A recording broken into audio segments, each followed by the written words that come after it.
আসসালামু আলাইকুম, সবাই কেমন আছেন বন্ধুরা? আজকে আমি আপনাদের জন্য আবারও দুটি রেসিপি নিয়ে হাজির হয়ে গেলাম। আমার রেসিপি যদি আপনাদের কাছে ভালো লেগে থাকে তাহলে আমার চ্যানেলটি সাবস্ক্রাইব করে দেবেন, লাইক দিবেন, কমেন্ট করবেন, বন্ধুদের সাথে শেয়ার করবেন। যারা বিদেশে থাকেন তারা কিন্তু বন্ধুদের সাথে বেশি বেশি করে শেয়ার করে দেবেন, যেন আমার ইলিশ মাছের পাতুরি রেসিপিটা সবাই রান্না করে খেতে পারেন, আর যেন বন্ধুদেরকেও খাওয়াতে পারেন। যারা বাইরে থাকেন অবশ্যই তারা নিজেরা রান্না করে খেতে হয়, ওখানে তো মা বউ কেউ থাকে না, সেজন্য। মেঘনা পাড়ের ইলিশ মাছ খেতে অনেক মজা।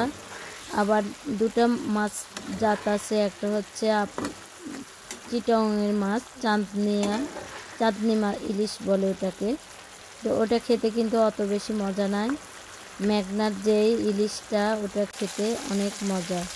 তো আমার রেসিপিটা আপনাদের কাছে কেমন লেগেছে? আমার রান্না করা প্রায় শেষ। তো আমি একটু ধনিয়া কুচি দিয়ে এখন নামিয়ে ফেলব।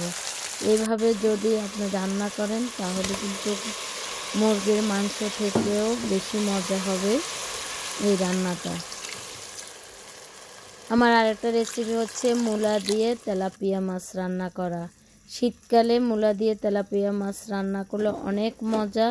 তা আপনারাও বাসায় এই ধরনের সবজি দিয়ে মাছ রান্না করবেন, খেতে অনেক ভালো লাগবে। আপনারা যারা আমার এই রেসিপিগুলি এতক্ষণ দেখেছেন তাদেরকে অসংখ্য ধন্যবাদ।